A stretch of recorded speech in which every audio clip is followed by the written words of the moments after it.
ఒక mysterious object space ద్వారా move అవుతోంది. అండ్ ఆస్ట్రోనమర్స్ కొంతమంది హవాయిలోని హాలకేలా అబ్జర్వేటరీలో ఉంటూ కంటిన్యూస్గా దాన్నే గమనిస్తున్నారు. అది మెల్లిమెల్లిగా మన సోలార్ సిస్టంలోకి రావడాన్ని కూడా గమనించారు. అండ్ అది అప్పటి వరకు చూసిన ఆస్ట్రాయిడ్స్ కన్నా, మెట్రాయిడ్స్ కన్నా, కామెట్స్ కన్నా వీటన్నిటికంటే డిఫరెంట్గా ఉండడాన్ని గమనించారు. అండ్ అది స్పేస్లో చాలా అంటే చాలా డిఫరెంట్గా ట్రావెల్ చేస్తోంది. ఒకవేళ అది కామెట్ కానీ మెట్రాయిడ్ కానీ అయినట్టయితే అవి స్పేస్లో డైరెక్ట్ లైన్లో ట్రావెల్ చేయాల్సి ఉంటుంది. కానీ ఇది అలా కాదు, ఒక పర్టికులర్ పాత్ అంటూ లేనట్టుగా ఇష్టం వచ్చినట్టుగా మూవ్ అవ్వడం మొదలుపెట్టింది. అండ్ అంతేకాకుండా స్పేస్లో చాలా ఫాస్ట్గా మూవ్ అవుతోంది. ఎవ్వరూ ఊహించనంత వేగంగా అది స్పేస్లో ట్రావెల్ చేస్తోంది. అంతే వేగంతో మన సోలార్ సిస్టంలోకి ఎంటర్ అయింది. దాన్ని చూసి శాస్త్రవేత్తలందరూ కూడా ఇప్పుడు దీని కారణంగా ఏం జరగబోతోంది, దీని కారణంగా ఎటువంటి విపత్తు రాబోతోంది, ఇటువంటి ప్రశ్నలన్నింటినీ కూడా వాళ్ళ ముందుంచుకొని దానికి జవాబులు కనుక్కోవడానికి చాలా ట్రై చేశారు. బట్ వాళ్ళకి ఎవరికి కూడా ఆన్సర్స్ దొరికే లోపే అది కనిపించకుండా మాయమైపోయింది. ఎంత వేగంతో అయితే మన సోలార్ సిస్టంలోకి వచ్చిందో అంతే వేగంగా వెళ్ళిపోయింది. దాని పేరే ఓ మూవా. ఈ వింతైన ఆస్ట్రాయిడ్, ఈ వింతైన comet, what ever it is, అది మన యొక్క సోలార్ సిస్టమ్ని ఎంత వేగంతో అయితే ఎంటర్ అయిందో అంతే వేగంతో వదిలేసి వెళ్ళిపోయింది. కొంతమంది శాస్త్రవేత్తలు ఇప్పుడు ఏమని నమ్ముతూ ఉంటారంటే ఈ ఓ మూవా అనేది ఒక సిగార్ షేప్డ్ ఇంటర్స్టెల్లార్ రాక్ అని నమ్ముతూ ఉంటారు. కాకపోతే అది ఫస్ట్ టైం కనబడినప్పుడు మాత్రం శాస్త్రవేత్తల్లో కలిగిన అలజడి అంతా ఇంత కాదు. ఏలియన్ ఆస్ట్రాయిడా, ఏలియన్ కామెటా, ఏలియన్ స్పేస్ షిప్పా, ఇటువంటి ఎన్నో ప్రశ్నలు వాళ్ళందరికీ కూడా వచ్చాయి. అయితే నిజంగానే వేరే ప్రపంచానికి చెందిన ఏదైనా లైఫ్ ఫామ్ వేరే గెలాక్సీ నుంచి మన సోలార్ సిస్టంలోకి ఎంటర్ అయినట్టయితే ఏం జరుగుతుంది? సుమారుగా 100 సంవత్సరాలుగా చాలా మంది దీని గురించి కంటిన్యూస్గా మాట్లాడుకుంటూ ఉన్నారు. ఇలా కనుక జరిగినట్టయితే ఏంటి పరిస్థితి అనుకుంటూ కూడా చాలా మంది కొన్ని ఊహాగానాలను కూడా చెబుతూ ఉన్నారు. సో గ్రీన్ కలర్లో ఉన్న ఏలియన్స్ లేజర్ గన్స్ను పట్టుకొని మన భూమి మీదకి వస్తూ ఉండొచ్చు, లేదంటే బాగా ఆకలితో ఉన్న ఏలియన్స్ మనుషుల్ని చంపి తినడానికి కూడా భూమి మీదకి వస్తూ ఉండొచ్చు. ఇటువంటి వేరు థాట్స్ అయితే చాలా మందికి వచ్చాయి. అండ్ ఇన్ఫ్యాక్ట్ కొంతమంది ఏమని నమ్ముతూ ఉంటారంటే అమెరికన్ గవర్నమెంట్ ఏలియన్స్తో ఎప్పటి నుంచో కాంటాక్ట్లో ఉందని నమ్ముతూ ఉంటారు. కాకపోతే గవర్నమెంట్ మాత్రం దీని గురించి బయటకు చెప్పకుండా ప్రజల దగ్గర దాస్తోందని నమ్ముతూ ఉంటారు. అయితే గవర్నమెంట్ ఏం చెబుతూ ఉంటుందంటే ఇప్పటివరకు ఏలియన్స్ అయితే కాంటాక్ట్ అవ్వలేదు, కానీ ఒకవేళ వాళ్ళతో కాంటాక్ట్ అయినట్టయితే వాళ్ళతో మంచిగా పాజిటివ్ వేలో కాంటాక్ట్ అవ్వడానికి మేము ప్రయత్నాలు చేస్తున్నామని చెబుతూ ఉంటుంది. దానికి సంబంధించి కొన్ని సంకేతాలను కూడా మనకు అందిస్తూ ఉంటుంది. 1977లో 2 వోయేజర్ స్పేస్ క్రాఫ్ట్స్ నాసా ద్వారా అంతరిక్షంలోకి అయితే లాంచ్ చేయబడ్డాయి కదా. సో వాటిలో ఒక గోల్డెన్ ఫోనోగ్రాఫ్ రికార్డ్ని కూడా పెట్టారు, రెండిట్లోని పెట్టారు. ఆ గోల్డెన్ ఫోనోగ్రాఫ్ రికార్డులో భూమికి సంబంధించిన సౌండ్స్, లైఫ్కి సంబంధించిన ఇమేజెస్ ఇవన్నీ కూడా ఉంటాయి. ఆ అన్మాన్డ్ స్పేస్ క్రాఫ్ట్స్ మనకి తెలియని స్పేస్లో అలా కంటిన్యూస్గా ప్రయాణిస్తూనే ఉన్నాయి. వాటి ప్రయాణంలో భాగంగా స్టార్ గ్లీసే 445 చేరుకుంటాయని అయితే శాస్త్రవేత్తలు ఎక్స్పెక్ట్ చేస్తున్నారు. ఇది మనకి సుమారుగా 2 లైట్ ఇయర్స్ దూరంలో ఉంటుంది. అండ్ ఆ ప్రాంతంలో చాలా అంటే చాలా ప్లానెట్స్ అయితే ఉన్నాయి. ఒకవేళ ఏదైనా అడ్వాన్స్డ్ సివిలైజేషన్ కనుక ఆ రికార్డ్ని ప్లే చేయగల కెపాసిటీని కలిగి ఉన్నట్టయితే, వాళ్ళు దీన్ని కనుగొన్నట్టయితే వాళ్ళు భూమికి సంబంధించిన ప్రతి ఒక్క విషయాన్ని కూడా వినొచ్చు. అంటే ప్రకృతి యొక్క పిలుపుల్ని, యానిమల్స్ యొక్క అరుపుల్ని, విండ్ యొక్క వేవ్స్ యొక్క శబ్దాలని, వీటన్నిటిని కూడా వాళ్ళు వినే అవకాశం అయితే ఉంటుంది. వాళ్ళు చాలా రకాల మ్యూజిక్స్ని చూస్తారు. అలాగే 59 భూమి మీద ఉన్న భాషల్లో వాళ్ళు గ్రీటింగ్స్ని చూస్తారు. అలాగే ఇంతకుముందు యుఎస్ ప్రెసిడెంట్స్గా ఉన్న కొంతమంది నుంచి మెసేజెస్ని వింటారు. యుఎన్ సెక్రటరీ జనరల్ నుంచి వచ్చిన మెసేజ్ని కూడా వింటారు. సో నాసా వాళ్ళ యొక్క ఆశ ఏంటి అంటే ఏలియన్స్ మనుషులు ఏం ఆఫర్ చేయాలనుకుంటున్నారు వాళ్ళకి అనే విషయాన్ని తెలుసుకోగలుగుతారు దీని ద్వారా. సో అప్పుడు వాళ్ళు మనల్ని కాంటాక్ట్ అయ్యే అవకాశం ఉంది. లేదంటే అట్లీస్ట్ మన సివిలైజేషన్ గురించి వాళ్ళకి చాలా విషయాలు తెలిసి ఆ డిస్క్ని వాళ్ళు ఒక రికార్డ్ లాగా వాళ్ళ దగ్గర ఉంచుకునే అవకాశం కూడా ఉందని అయితే నాసా శాస్త్రవేత్తలు అభిప్రాయపడుతున్నారు. అయితే ప్రాబ్లం ఎక్కడొచ్చిందంటే ఈ వోయేజర్ 1 ప్రోబ్ గ్లీసే 445 ప్రాంతాన్ని చేరుకోవడానికి సుమారుగా 40,000 సంవత్సరాల టైం అయితే పడుతుంది. సో అప్పటికి ఇంకా మనం బ్రతికుండం కూడా. అయితే ఒకవేళ ఏలియన్స్ కనుక మనం కనుగొన్న మొట్టమొదటి ప్లానెట్లోనే ఉన్నట్టయితే ఏంటి పరిస్థితి? ఒకవేళ గవర్నమెంట్ ఏలియన్స్ని కన్ఫర్మ్ చేసినట్టయితే నెక్స్ట్ గవర్నమెంట్కి ఎటువంటి ప్లాన్స్ ఉన్నాయి? అసలు గవర్నమెంట్ కన్ఫర్మ్ చేసే అవకాశం ఉందా అంటే గవర్నమెంట్ ఎప్పుడు కూడా ఒకటే ఆన్సర్ ఇస్తూ ఉంటుంది. మేబీ కన్ఫర్మ్ చేయొచ్చేమో అన్నట్టుగానే ఆన్సర్ చేస్తూ ఉంటుంది. సో ఎప్పుడు కూడా మనకి 100% క్లారిటీ అయితే ఇవ్వదు. ప్రైవేట్ ఆస్ట్రోనమీ ఫిల్మ్స్కి చెందిన కొంతమంది స్టాఫ్, కొంతమంది సైంటిస్టులతో కలిసి ఒక చిన్న గ్రూప్గా పనిచేస్తున్నారు. ఆ గ్రూప్ ఒక కాంట్రవర్షియల్ ఫీల్డ్లో పనిచేస్తోంది. దాని పేరే SETI, search for extra terrestrial life. వీళ్ళ పని ఏంటంటే రేడియో టెలిస్కోప్ని కంటిన్యూస్గా మానిటర్ చేస్తూ ఉండాలి. ఏమైనా అన్యూజువల్ బ్రాడ్కాస్ట్లు కనుక వచ్చినట్టయితే అవి ఏలియన్ కాంటాక్ట్ యొక్క సంకేతాలుగా గుర్తించి వాటి గురించి పరిశోధన చేయాల్సి ఉంటుంది. కానీ ప్రాబ్లం ఏంటంటే ఏలియన్ బ్రాడ్కాస్ట్ అనేది ఏ రకంగా వస్తుంది, ఏ రకంగా మనకి సిగ్నల్ వస్తుంది అనేది ఇప్పటికీ కూడా ఎవరికీ అవగాహన లేదు. ఒకవేళ ఏదైనా ఏలియన్ స్పీసెస్ చాలా అంటే చాలా ఇంటెలిజెంట్గా ఉండి మన ప్లానెట్ గురించి మొత్తం తెలుసుకొని తర్వాత మనల్ని కమ్యూనికేట్ చేయడానికి ట్రై చేసి మనకు సంబంధించిన అన్ని భాషల్ని కనుక వాళ్ళు అర్థం చేసుకోగలిగినట్టయితే వాళ్ళు ఏలియన్ స్పీసెస్ కంటే చాలా అడ్వాన్స్డ్ స్టేజ్లో ఉన్నట్టు. అండ్ ఆ తర్వాత వాళ్ళు కేవలం మనతో ఫ్రెండ్షిప్ మాత్రం ఎందుకు చేయాలనుకుంటారు? మన మీద కమాండ్ చేయొచ్చు, మనల్ని కంట్రోల్లో తీసుకోవాలనుకోవచ్చు, ఏమన్నా చేయొచ్చు. బట్ కొంతమంది నమ్మేదాని ప్రకారం అయితే ఏలియన్స్కి మన ప్లానెట్ గురించి పెద్దగా ఇన్ఫర్మేషన్ అయితే ఐడియా లేదు, అండ్ మన లాంగ్వేజెస్ వాళ్ళకి ఏమాత్రం తెలిసే అవకాశం కూడా లేదు. సో ఒకవేళ వాళ్ళు మనతో కాంటాక్ట్ అయినా కూడా మనం వాళ్ళతో మాట్లాడడానికి సరైన లాంగ్వేజ్ అయితే ఉండకపోవచ్చు, ట్రాన్స్లేట్ చేయడానికి మన దగ్గర ట్రాన్స్లేటర్స్ కూడా దొరకపోవచ్చు అనేది వాళ్ళ యొక్క ఉద్దేశం. అయితే 1990లలో శాస్త్రవేత్తలు కొంతమంది SETI శాస్త్రవేత్తల కోసం కొన్ని ప్రోటోకాల్స్ని డెవలప్ చేయడం జరిగింది. ఈ ప్రోటోకాల్స్ని ఏవైతే దేశాలు ఈ SETIని యాక్సెప్ట్ చేస్తూ ఉంటాయో ఆ దేశాలన్నిటితోని కూడా షేర్ చేసుకోవాల్సి ఉంటుంది. అండ్ ఏ శాస్త్రవేత్తలు అయితే వేరే దేశాల నుంచి SETI కోసం పనిచేస్తూ ఉంటారో వాళ్ళందరికీ కూడా షేర్ చేసుకోవాల్సి ఉంటుంది. అదంతా కూడా ఎప్పుడు స్టార్ట్ అయింది? కోల్డ్ వార్ ఎండ్ అయిపోతున్న టైంలో. అండ్ అప్పుడే యునైటెడ్ స్టేట్స్, సోవియట్ యూనియన్ ఈ రెండు కూడా కొంచెం నార్మల్ అవుతున్నాయి. బట్ ఇన్ఫర్మేషన్ షేర్ చేసుకోమంటే ఎవరైనా షేర్ చేసుకుంటారా? షేర్ చేసుకోరు కదా. అందువల్ల అప్పుడు ఎవరు కూడా ఇన్ఫర్మేషన్ షేరింగ్ అసలు ఏమాత్రం ఇంట్రెస్ట్ చూపించలేదు. అలాగే SETIకి కావాల్సిన ఫండింగ్ చేయడానికి కూడా ఎవ్వరూ ఏమాత్రం ఇంట్రెస్ట్ చూపించలేదు. అండ్ శాస్త్రవేత్తలందరూ కూడా ఇండిపెండెంట్గా వర్క్ చేసుకోవడానికి ఇంట్రెస్ట్ చూపించారు. అయితే 1997లో శాస్త్రవేత్తలు ఒక ఫాల్స్ అలారం సిగ్నల్ అయితే పిక్ చేశారు. వాళ్ళందరూ కూడా ఆ అలారం సిగ్నల్ని చూసి ఏలియన్స్ నుంచి వచ్చిన కాంటాక్ట్ మెసేజ్ అనుకున్నారు. అండ్ గవర్నమెంట్ అయితే దాని గురించి ఏమాత్రం పట్టించుకోలేదు. ఏరియా 51లో ఏం జరుగుతుందో తెలుసుకోవడానికి ఎవరు ట్రై చేయలేదు. కానీ ఆ టైంలో దాని గురించి బాగా పట్టించుకున్నది ఎవరు అంటే న్యూయార్క్ టైమ్స్కి చెందిన కొంతమంది జర్నలిస్టులు. అంటే గవర్నమెంట్ దీని గురించి అంత ఇంట్రెస్ట్ చూపించకపోయినప్పటికీ కూడా ఏలియన్స్ గురించి ప్రెస్ మాత్రం బాగా ఇంట్రెస్ట్ చూపించింది. సో లీస్ట్ ఇంట్రెస్టెడ్గా గవర్నమెంట్ ఉన్నదని మనకు అర్థమవుతుంది. కానీ అలాంటిది గవర్నమెంటే ఒకవేళ ఏలియన్స్ ఉన్నారని కనుక కన్ఫర్మ్ చేసినట్టయితే ఏమవుతుంది? అండ్ ఇన్ఫ్యాక్ట్ వాళ్ళు ప్రాజెక్ట్ సైక్లోప్స్ అనే ఒక ప్రాజెక్ట్కి కొంత ఫండింగ్ కూడా చేశారు 1971లో. ఈ ప్రాజెక్ట్ సైక్లోప్స్ యొక్క ముఖ్యమైన ఉద్దేశం ఏంటి అంటే కొన్ని వేల రేడియో టెలిస్కోపులు ఏవైతే భూమి మీద అన్ని దేశాల్లో కలిపి ఉన్నాయో వాటన్నిటిని కూడా కొంతమంది మానిటర్ చేస్తూ వాటన్నిటి నుంచి వచ్చిన మెసేజ్ అన్నింటినీ కూడా చెక్ చేస్తూ దాని ద్వారా ఏలియన్స్ని కాంటాక్ట్ అవ్వడానికి ఒక ప్రయత్నం చేయడం. సో ఇది చాలా పెద్ద ప్రాజెక్ట్ అయ్యేది. కాకపోతే తర్వాత కాస్ట్ అనేది బాగా ఎక్కువైపోవడం అండ్ తర్వాత గవర్నమెంట్ యొక్క ఎఫర్ట్స్ కూడా అంతగా లేకపోవడం వల్ల ఈ ప్రాజెక్ట్ ఆగిపోయింది. కానీ ఒకవేళ నిజంగానే గవర్నమెంట్కి ఏదైనా ఒక వేరే సివిలైజేషన్తో కాంటాక్ట్ కనుక ఏర్పడినట్టయితే ఇమీడియట్గా దాని గురించి ఎవరికీ చెప్పకుండా ఇన్ఫర్మేషన్ మొత్తాన్ని కూడా క్లాసిఫైడ్ ఇన్ఫర్మేషన్ కింద మార్చేస్తారు. మనం ఎక్స్ట్రా సోలార్ ప్లానెట్స్ కోసం అండ్ అలాగే వేరే గ్యాలక్సీస్ కోసం వీటన్నిటి గురించి ఎన్నో పరిశోధనలు అయితే చేస్తూ వస్తున్నాం కదా. సో వాటిలో చాలా ప్లానెట్స్ కనబడుతున్నాయి. వాటిలో హ్యాబిటబుల్ కండిషన్స్ కలిగి ఉన్న ప్లానెట్స్ చాలా ఉన్నాయి. కానీ వాటికి దేనికి సంబంధించిన ఆధారం అయితే మాత్రం ఇప్పటివరకు మన దగ్గర లేదు. అయితే SETI మరియు METI ఈ రెండు శాస్త్రవేత్తలు, METI అంటే messaging for extra terrestrial intelligence, so వీళ్ళు కూడా ఏలియన్స్కి మెసేజ్ చేయడం మీద ఎక్కువగా ఫోకస్ చేస్తూ ఉంటారు. ఈ రెండు సైంటిస్టులు కూడా కంటిన్యూస్గా వేరే ప్లానెట్స్ మీద ఫోకస్ చేయడం విషయంలో మాత్రం ఏమాత్రం కాన్సన్ట్రేషన్ తగ్గించలేదు. అయితే ఒకవేళ ఏలియన్స్ నిజంగానే గవర్నమెంట్స్తో కాంటాక్ట్లోకి వచ్చినా కూడా వాటిని బయటికి చెప్పాలా లేదా అనేది గవర్నమెంట్ ఖచ్చితంగా ఎటువంటి ఏలియన్స్ని కనుగొన్నారు అనే దాని మీద డిపెండ్ అయి ఉంటుంది. అంటే హ్యూమన్ స్పేస్ రీసెర్చ్ అనేది ప్రస్తుతానికైతే ఎక్కువగా మార్స్ మీద కాన్సన్ట్రేట్ చేయబడింది. సో మనం మార్స్ మీద ఎక్కువ పరిశోధనలు చేస్తున్నాం. అండ్ ఇన్ఫాక్ట్ నాసా వాళ్ళ యొక్క క్యూరియాసిటీ రోవర్ అయితే మార్స్కి చెందిన ఎన్నో శాంపిల్స్ని కూడా కలెక్ట్ చేసి వాటికి సంబంధించిన ఇన్ఫర్మేషన్ మనకు పంపిస్తోంది. అంటే మార్స్ ఎప్పటి నుంచి ఉంది, మార్స్ మీద జీవరాశులు ఎప్పటి నుంచి ఉన్నాయి, ఇటువంటివన్నీ తెలుసుకోవడానికి ఈ కైండ్ ఆఫ్ పరిశోధనలు అయితే చాలా బాగా ఉపయోగపడతాయి. దీని కారణంగా మార్స్ మీద అట్మాస్ఫియర్ గురించి, మార్స్ మీద వాటర్ ఉందా లేదా అనే దాని గురించి, వీటన్నిటి గురించి కూడా తెలుసుకునే ఛాన్స్ ఉంటుంది. సో అప్పుడు జీవరాశులు బ్రతకడానికి అక్కడ అసలు అవకాశాలు ఉన్నాయా లేదా, ఒకవేళ ఉంటే ఒకప్పుడు నిజంగానే బ్రతికాయా లేదా, అండ్ ఒకప్పుడు జీవరాశులు బ్రతికినట్టయితే ఇప్పుడు ఎందుకు అంతరించిపోయాయి, ఇటువంటివన్నీ కూడా తెలుసుకోవచ్చు. అండ్ బేసిక్గా ఫాసిల్స్ వంటివి కనుక దొరికినట్టయితే ఇంకా మనం నెక్స్ట్ లెవెల్లో పరిశోధనలు చేసుకోవచ్చు. ఎందుకంటే ఎక్స్ట్రా టెరెస్ట్రియల్ లైఫ్కి అంతకంటే బెస్ట్ ప్రూఫ్ ఇంకేది దొరకదు కాబట్టి.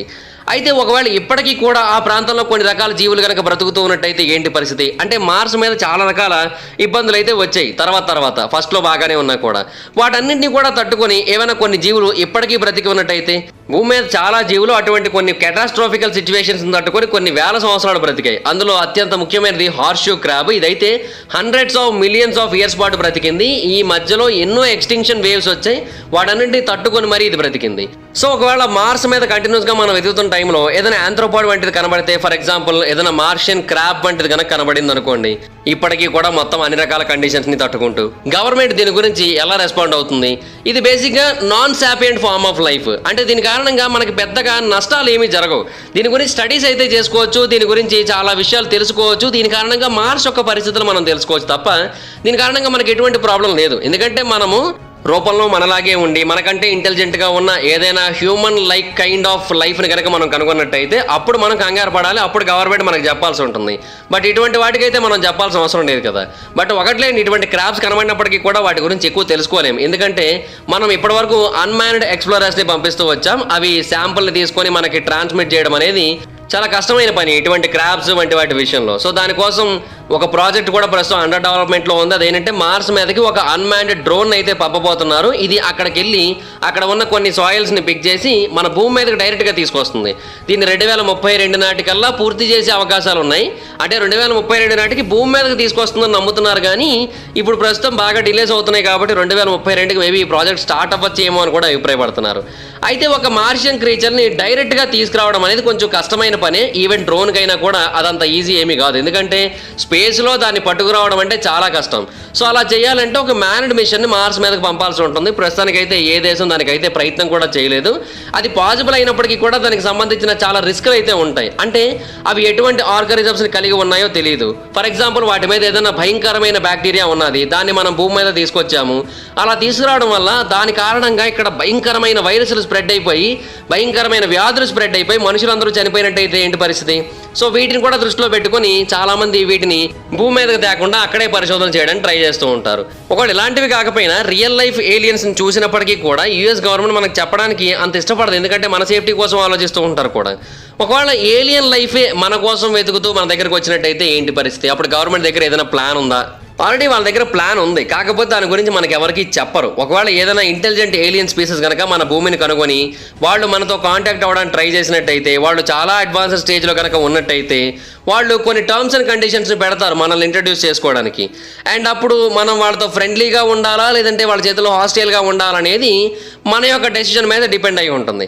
అయితే హ్యుమానిటీ ఏలియన్స్ యొక్క మొట్టమొదటి కాంటాక్ట్ గురించి తెలుసుకున్న తర్వాత ఎలా రియాక్ట్ అవుతుంది? సో బేసిక్గా హిస్టరీ మొత్తాన్ని మనం చూసుకున్నట్టయితే ఖచ్చితంగా ప్యానిక్తోనే మొదలవుతుంది. ఎందుకంటే 1952లో వెస్ట్ వర్జీనియాలోని ఫ్లాట్వుడ్స్ అనే ఒక ప్రాంతంలో ఇటువంటి ఒక క్లోజ్ ఎన్కౌంటర్ సంఘటన ఒకటి జరిగింది. ఆ రోజు ఇద్దరు బ్రదర్స్ ఒక అన్నోన్ ఆబ్జెక్ట్ ఆకాశం నుంచి కింద పడిపోతూ ఒక లోకల్ ఫార్మర్ యొక్క పొలంలో పడిపోవడానికి గమనించారు. ఆ తర్వాత వాళ్ళ చుట్టుపక్కల ఉన్న వాళ్ళందరినీ కూడా గ్యాదర్ చేసి ఆ ఆబ్జెక్ట్ దగ్గరికి వెళ్ళారు. అండ్ అందులో ఇద్దరు ర్యాండమ్ చిల్డ్రన్ కూడా ఉన్నారు అండ్ ఒక లోకల్ నేషనల్ గార్డ్స్మెన్ కూడా ఉన్నాడు. వీళ్ళందరూ వెళ్ళి ఇన్వెస్టిగేట్ చేయడానికి ట్రై చేశారు.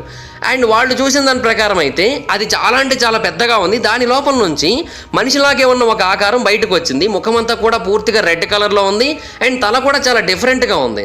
అండ్ ఇమీడియట్గా ఈ విషయం గురించి అథారిటీస్కి చెప్పాలన్న ఉద్దేశంతో అందరూ భయపడి పరిగెట్టారు. ఎందుకంటే వాళ్ళు ఒక మాన్స్టర్ని చూసిన ఫీలింగ్ని పొందారు వాళ్ళు. అండ్ పోలీసులు కూడా అదే విషయాన్ని చెప్పారు, వాళ్ళు ఏలియన్స్ని చూసామని చెప్పారు. అది నిజంగానే ఏలియనా లేదంటే ఒక చెట్టు మీద కూర్చున్న భారీ గబ్బిలమా? అప్పటి నుంచి ఆ ప్రాంతంలో ఆ ఫ్లాట్వుడ్స్ మాన్స్టర్ అనే పేరు బాగా పాపులర్ అయిపోయింది. ఎప్పుడు మళ్ళీ చూడలేదు కానీ ఆ పేరు బాగా పాపులర్ అయిపోయింది. సో అటువంటి కాంటాక్ట్స్ ఇంకెన్నో జరుగుతాయని చాలామంది నమ్ముతూ ఉంటారు.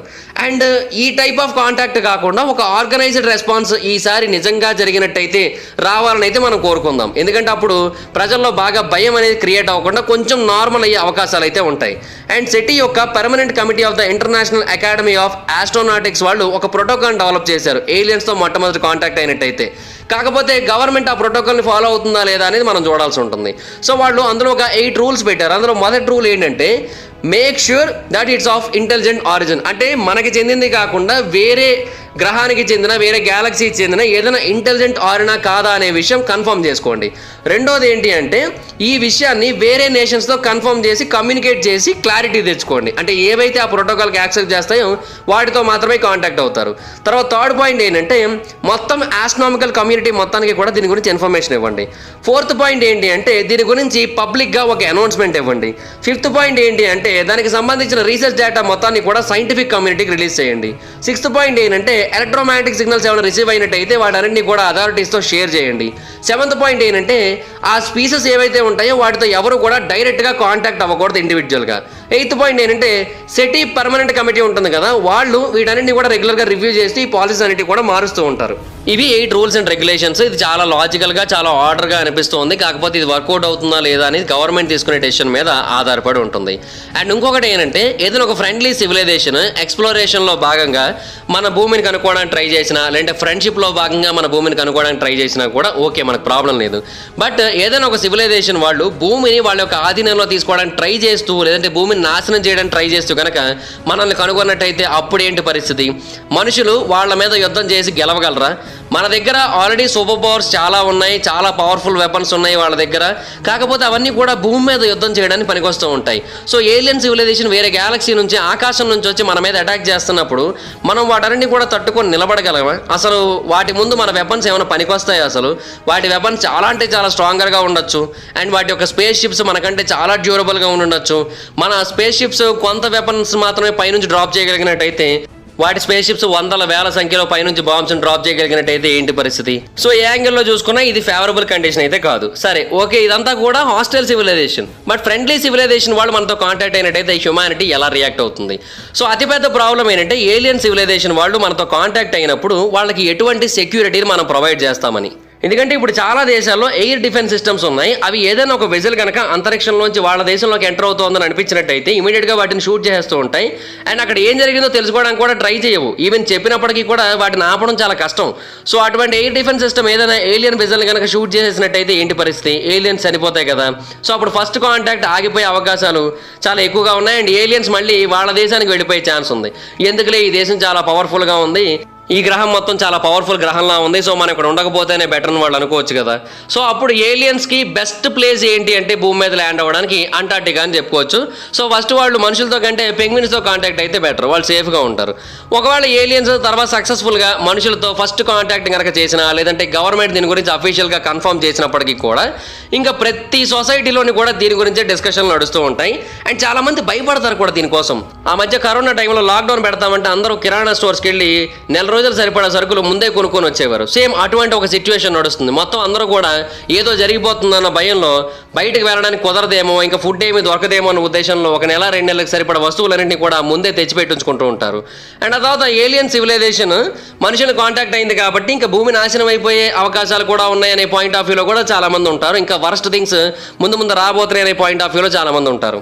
ఇంకా గవర్నమెంట్ ఏలియన్స్ ద్వారా చాలా విషయాలు అయితే తెలుసుకుంటుంది. బట్ వాటి అన్నింటినీ కూడా బయట పెట్టదు. ఎందుకంటే ఆ ఇన్ఫర్మేషన్ బయటికి తెలియకూడదు అనుకుంటుంది, వాళ్ళ దగ్గర దాచుకోవాలనుకుంటూ ఉంటుంది. కాబట్టి ఆ ఇన్ఫర్మేషన్ మొత్తాన్ని కూడా వాళ్ళ దగ్గర దాచుకుంటూ ఉంటారు. అండ్ చాలా మంది ఈ టైంలో గొడవలు పడుతూ ఉంటారు. ఎందుకంటే కొన్ని చోట్ల ఏలియన్స్ అనేవాళ్ళు లేరని మత గ్రంథాల్లో చెప్తూ ఉంటారు. ఇప్పుడు ఆ మత గ్రంథాలు చెప్పినవన్నీ అబద్ధం, ఆ మత గ్రంథాలు అబద్ధం అనే పాయింట్లో డిబేట్లు నడుస్తూ ఉంటాయి, గొడవలు నడుస్తూ ఉంటాయి. దీని కారణంగా చాలా గొడవలు జరుగుతూ ఉంటాయి ప్రపంచవ్యాప్తంగా. బట్ ఏది ఏమైనప్పటికీ కూడా కొంతమంది అయితే అంత సీరియస్గా తీసుకోకుండా ఏలియన్స్ అనే ఒక పాయింట్ని మాత్రమే సీరియస్గా తీసుకొని వాళ్ళు ఏం చేస్తారా అని ఆలోచిస్తూ ఉంటారు అంతే. అండ్ ఇంకా టైంలో మొత్తం అన్ని దేశాలు కలిసిపోయే అవకాశాలు కూడా ఉంటాయి. ఎందుకంటే ఏలియన్స్ చాలా స్ట్రాంగ్గా ఉంటారని ఒక నమ్మకం ఉంటుంది. కాబట్టి దాని కారణంగా అన్ని దేశాలు కలిసి వాళ్ళతో పాటుగా ఉండాలి. ఏదైనా ప్రాబ్లం వచ్చినట్టయితే అన్ని దేశాలు కలిసి ఎదుర్కోవాల్సి ఉంటుంది అనే పాయింట్ ఆఫ్ వ్యూలో థింక్ చేస్తాయి. కాబట్టి అలా కూడా మంచి జరిగే అవకాశాలు అయితే ఉన్నాయి. అండ్ ఒకవేళ ఏమైనా శత్రు దేశాలు ఆల్రెడీ అప్పటికి యుద్ధాలు చేసుకుంటూ ఉన్నప్పటికీ కూడా టెంపరీగా ఆ యుద్ధాన్ని ఆపేసి టెంపరీగా వాళ్ళు కూడా స్నేహితులుగా మారిపోయే అవకాశాలు ఉంటాయి. ఎందుకంటే ఏలియన్స్ దగ్గర ఎటువంటి అడ్వాన్స్డ్ టెక్నాలజీ ఉందో, ఎటువంటి వెపన్స్ ఉన్నాయో తెలియదు. కాబట్టి సో చాలా జాగ్రత్తగా ఉండాలి. మొదట భూమిని కాపాడుకుంటే తర్వాత మన దేశాన్ని కాపాడుకోవచ్చు అనే పాయింట్ ఆఫ్ వ్యూలోకి చాలామంది అయితే వస్తారు. అండ్ ఆ తర్వాత ఏలియన్స్కి సంబంధించిన కొన్ని క్లాసులు కూడా మెల్లిమెల్లిగా పిల్లలకి స్టార్ట్ అవుతాయి. అండ్ ఏలియన్స్కి సంబంధించిన డీటెయిల్డ్ ఇన్ఫర్మేషన్ని పుస్తకాల్లో కూడా పెట్టడం స్టార్ట్ చేస్తారు. అండ్ ఆ తర్వాత ఏలియన్స్తో ఇంటర్వ్యూలు కూడా జరిగే ఛాన్స్లు అయితే ఉన్నాయి. మన తెలుగు రాష్ట్రాల్లో అయితే ఏలియన్స్ ఇంటర్వ్యూ కోసం మొట్టమొదటిగా ట్రై చేసేది TV9 వాళ్ళని నా అభిప్రాయం. ఎందుకంటే వాళ్ళు వాళ్ళ బ్రదర్స్తో ఫస్ట్ మాట్లాడాలనుకుంటారు కదా, వాళ్ళ బ్రదర్స్తో వాళ్ళ సిస్టర్స్తో మాట్లాడాలనుకుంటారు. ఆ TV9లో ఉన్న వాళ్ళందరూ ఏలియన్స్ లాగా కనబడుతూ ఉంటారు. సో దాని కారణంగా వాళ్ళు ఫస్ట్ ఇంటర్వ్యూ చేయడానికి అయితే ట్రై చేసే ఛాన్స్ ఉంది. అండ్ ఎలాగా ఏలియన్స్ గురించి చాలా విషయాలు తెలిసిపోయాయి కాబట్టి గవర్నమెంట్ కొన్ని విషయాలు బయటికి చెప్పొచ్చు. లైక్ ఏరియా 51లో ఏముంది, ఏం జరుగుతుంది, ఇవన్నీ కూడా చెప్పే ఛాన్సులు ఉన్నాయి. అండ్ భూమి మీద ఇటువంటి టెక్నాలజీని వాళ్ళు ఏమన్నా ముందు నుంచి తయారు చేస్తున్నారా, ఏలియన్ టెక్నాలజీ కంటే అడ్వాన్స్డ్ టెక్నాలజీ వీళ్ళ దగ్గర ఉందా, ఇటువంటివన్నీ కూడా వాళ్ళు అప్పుడు బయటికి తెలియజేసే అవకాశాలు అయితే చాలా ఎక్కువగా కనబడుతున్నాయి. అండ్ గవర్నమెంట్లు వాళ్ళు కావచ్చు, లేదంటే వేరే సంస్థలు కావచ్చు, ఇవన్నీ కూడా రివర్స్ ఇంజనీరింగ్ టెక్నాలజీని ట్రై చేయొచ్చు ఏలియన్స్ దగ్గర ఉన్న టెక్నాలజీని తీసుకొని. సో అలా కూడా కొత్త విషయాలు జరిగే ఛాన్స్ అయితే ఉంది భూమి మీద. సో అప్పుడు ఏలియన్ టెక్నాలజీ అనేది భూమి మీద ఒక గేమ్ చేంజింగ్ సిచ్యువేషన్ క్రియేట్ చేయొచ్చు. అండ్ అంతేకాకుండా గవర్నమెంట్లో దీని గురించి చాలా ఎక్కువగా థింక్ చేసి ఆ ఇన్ఫర్మేషన్ మొత్తాన్ని కూడా సీజ్ చేసి, నేషనలైజ్ చేసి, క్లాసిఫై చేసి, ఇలా అన్ని రకాలుగాను కూడా వాళ్ళు వాటిని వాళ్ళ దగ్గర మాత్రం ఉంచుకునే అవకాశాలు కూడా ఉన్నాయి. సో ఇంకా అప్పుడు భూమి మీద ఉన్న ప్రతి ఒక్కరు కూడా ఇంకా దాని గురించే మాడుకుంటారు. ఆ తర్వాత ఏలియన్స్ భూమి మీద ఉన్న మనుషులతో కలిసిపోయి మనలాగే షర్టు ప్యాంట్ వేసుకొని అండ్ అమ్మాయిలాగా డ్రెస్సులు వేసుకొని తిరిగే అవకాశాలు కూడా ఉన్నాయి లేడీస్ అయితే. సో ఏమన్నా జరగచ్చు. కాకపోతే ఏలియన్స్ అయితే మాత్రం అప్పటి వరకు భూమి మీద ఉన్న సెలబ్రిటీస్ అందరికంటే చాలా పెద్ద సెలబ్రిటీస్ అయిపోయే ఛాన్స్ అయితే ఉంటుంది. అండ్ మనకి పెద్ద షాక్ కూడా తగిలే ఛాన్స్ అయితే ఉంది ఏలియన్స్ ఖచ్చితంగా భూమి మీద ఉన్న మనుషులతో కాంటాక్ట్ అయినట్టు అయితే. బట్ అది కొద్ది రోజుల వరకే ఉంటుంది ఆ షాక్. బట్ అదంతా కూడా తర్వాత నార్మల్ అయిపోయే అవకాశాలు ఉంటాయి. బేసిక్గా మనకి ఎంత షాక్ ఉంటుందో మనకి 2-3 రెట్లు ఎక్కువ షాక్ ఉంటుంది ఏలియన్స్కి. ఎందుకంటే వాళ్ళ కల్చర్కి మన కల్చర్కి మధ్య కొన్ని 100 రెట్లు డిఫరెన్స్ అయితే ఉంటుంది కాబట్టి. సో గైస్ చూశారు కదా, ఒకవేళ ఏలియన్స్ ఉన్నాయని గవర్నమెంట్ కన్ఫర్మ్ చేసినట్టయితే నెక్స్ట్ ఏం జరుగుతుందో.